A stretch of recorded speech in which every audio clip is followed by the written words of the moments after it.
Great Expectations Chapter 5. The apparition of a file of soldiers ringing down the butt ends of their loaded muskets on our doorstep caused the dinner party to rise from table in confusion, and caused Mrs. Joe, re-entering the kitchen empty-handed, to stop short and stare, in her wondering lament of gracious goodness gracious me. What's gone with the pie? The sergeant and I were in the kitchen when Mrs. Joe stood staring, at which crisis I partially recovered the use of my senses. It was the sergeant who had spoken to me, and he was now looking round at the company, with his handcuffs invitingly extended towards them in his right hand, and his left on my shoulder. "Excuse me, ladies and gentlemen," said the sergeant, "but as I have mentioned at the door to this smart young shaver, which he hadn't, I am on a chase in the name of the king, and I want the blacksmith." "And pray what might you want with him?" retorted my sister, quick to resent his being wanted at all. "Missus," returned the gallant sergeant, speaking for myself, I should reply, "the honor and pleasure of his fine wife's acquaintance." Speaking for the king, I answer, "A little job done." This was received as rather neat in the sergeant, insomuch that Mr. Pumblechook cried audibly, "Good again." "You see, blacksmith," said the sergeant, who had by this time picked out Joe with his eye, "we have had an accident with these, and I find the lock of one of 'em goes wrong, and the coupling don't act pretty. As they are wanted for immediate service, will you throw your eye over them?" Joe threw his eye over them, and pronounced that the job would necessitate the lighting of his forge fire, and would take nearer 2 hours than 1. "Will it? Then will you set about it at once?" "Blacksmith," said the offhand sergeant, "as it's on His Majesty's service, and if my men can beat a hand anywhere, they'll make themselves useful."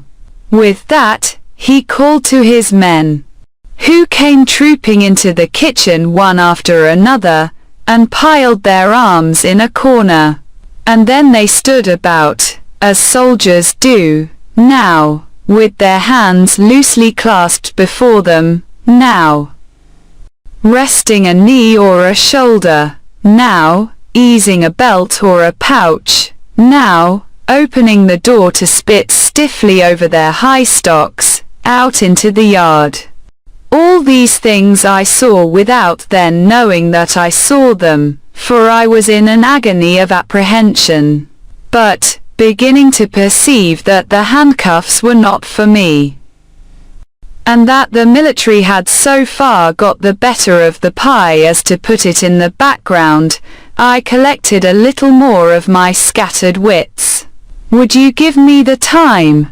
said the sergeant, addressing himself to Mr. Pumblechook, as to a man whose appreciative powers justified the inference that he was equal to the time. "It's just gone 2:30. "That's not so bad," said the sergeant, reflecting. "Even if I was forced to halt here nigh 2 hours, that'll do. How far might you call yourselves from the marshes?" "Hereabouts. Not above a mile, I reckon." "Just a mile," said Mrs. Joe. "That'll do. We begin to close in upon 'em about dusk." "A little before dusk, my orders are." "That'll do." "Convicts, sergeant?" asked Mr. Wopsle, in a matter-of-course way. Returned the sergeant, "2.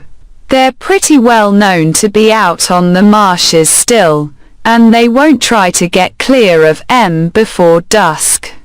"Anybody here seen anything of any such game?"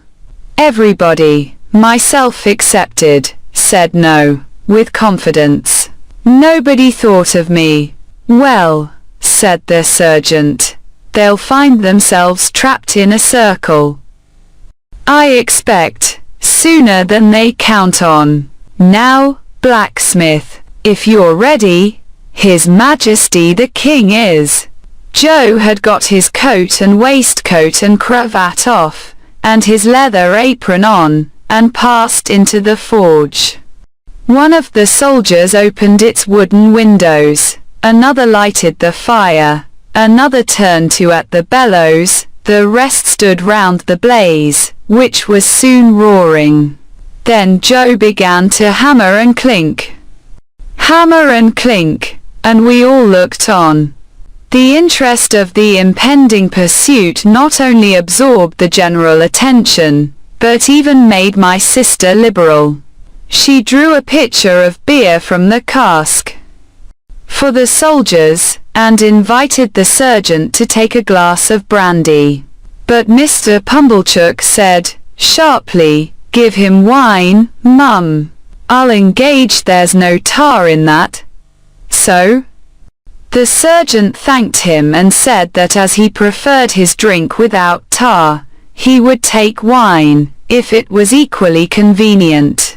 When it was given him, he drank His Majesty's health and compliments of the season, and took it all at a mouthful and smacked his lips. "Good stuff, eh, sergeant?" said Mr. Pumblechook.